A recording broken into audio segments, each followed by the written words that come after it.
21 सीटों पर अपनी दावेदारी की है, उन 21 सीटों की वजह से बिहार एनडीए गठबंधन में सीट बंटवारे का जो फॉर्मूला था वो बिगड़ सकता है। 21 सीटों पर चिराग पासवान ने अपनी दावेदारी की है, वहां पर सीट बंटवारे पर पेच फंसा हुआ है और इस बैठक में यह फैसला लिया गया कि कैसे बिहार एनडीए गठबंधन के सभी दलों को मना कर रखना है। नीतीश कुमार बिहार में सीएम फेस होंगे या नहीं, इस पर भी चर्चाएं चली है। भारतीय जनता पार्टी और जनता दल यूनाइटेड के अंदर में ये चर्चा है कि कौन सीटें कम करेगा। हालांकि नीतीश कुमार के बारे में एक चर्चा है कि नीतीश कुमार अपनी सीटें कम करने नहीं जा रहे हैं। नीतीश कुमार के साथ अमित शाह की कई दौर की बैठकें चलेंगी और सीट बंटवारे पर फाइनल मुहर लग जाएगा। नमस्कार दर्शकों, स्वागत है आप सभी का आपके अपने चैनल निष्कर्ष भारत पर। मैं रत्नेश पांडे।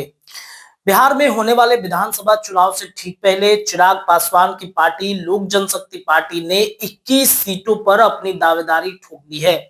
इधर बिहार में अमित शाह के दौरे के बाद ये चर्चा तेज हो गई है कि बिहार एनडीए में सीट बंटवारा बेहद जल्द निपटा लिया जाएगा।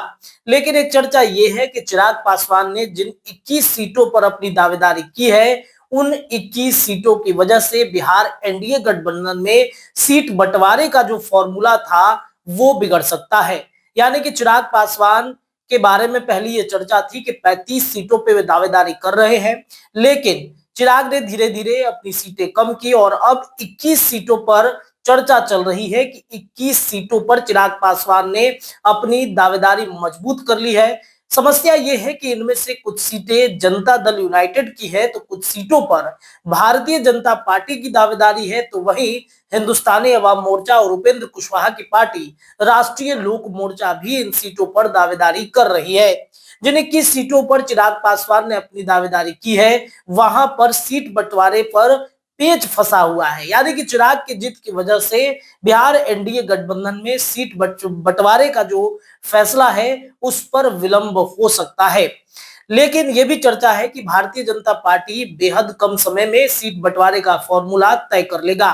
कल अमित शाह पटना पहुंचे थे, 6-7 घंटे का मैराथन बैठक चला और इस बैठक में यह फैसला लिया गया कि कैसे बिहार एनडीए गठबंधन के सभी दलों को मना कर रखना है। नीतीश कुमार बिहार में सीएम फेस होंगे या नहीं, इस पर भी चर्चाएं चली है। आगे के खबर में हम आपको बताएंगे।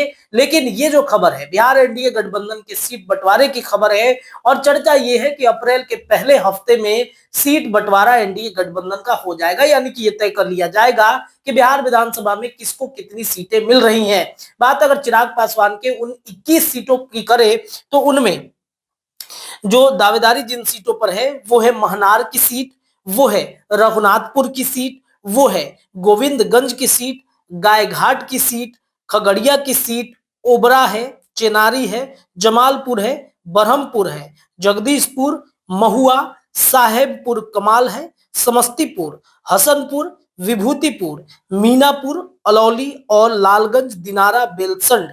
ये जो 21 सीटें हैं, इस सीटों पर मतलब दावेदारी लगभग इनमें तय मानी जा रही है। और इन सीटों के अलावा भी कई ऐसी सीटें हैं जो लिस्ट हमें मिला है, उस लिस्ट के आधार पर हम आपको ये खबर बता रहे हैं। इसके अलावा औरंगाबाद में भी कुछ सीटें हैं, इसके अलावा मुजफ्फरपुर में भी कुछ सीटें हैं, हाजीपुर की कुछ सीटें हैं, जिन सीटों पर अपनी दावेदारी चिराग पासवान ने मजबूत की है। ये जो संभावित लिस्ट है, जो पक्की लिस्ट है, वो लिस्ट हम आपको बता रहे हैं कि इस सीटों पर लगभग चिराग पासवान ने अपना मूड बना लिया है कि इसी सीट पर हमें चुनाव लड़ना है। इन 21 सीटों पर आगे की और भी लिस्टें आएंगी, वो हम आपको बताएंगे। लेकिन इन सीटों पर लगभग जो फैसला है वो चिराग पासवान का हो चुका है कि इन्हीं सीटों पर हमें चुनाव लड़ना है। अब इस सीट की वजह से बिहार एनडीए गठबंधन में खासतौर पे भारतीय जनता पार्टी और जनता दल यूनाइटेड के अंदर में ये चर्चा है कि कौन सीटें कम करेगा। हालांकि नीतीश कुमार के बारे में एक चर्चा है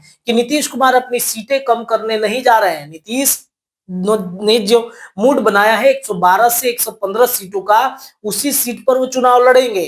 अब फैसला भारतीय जनता पार्टी को करना है कि कैसे बाकी घटक दलों को सीट बांटा जाएगा, ये देखना बड़ा दिलचस्प होगा। आने वाले विधानसभा चुनाव से ठीक पहले नीतीश कुमार के साथ अमित शाह की कई दौर की बैठकें चलेंगी और सीट बंटवारे पर फाइनल मुहर लग जाएगा। एक चर्चा है कि अब चिराग पासवान ने भी अपनी जिद ठान ली है कि भाई इन्हीं सीटों पर हम अपनी दावेदारी और अपना कैंडिडेट वो खोजना शुरू कर चुके हैं। लगभग कैंडिडेट फाइनल भी है और ये कही जा रही है कि चिराग फुल फॉर्म में उतरेंगे अप्रैल के बाद से बिहार के चुनाव प्रचार प्रसार को लेकर के।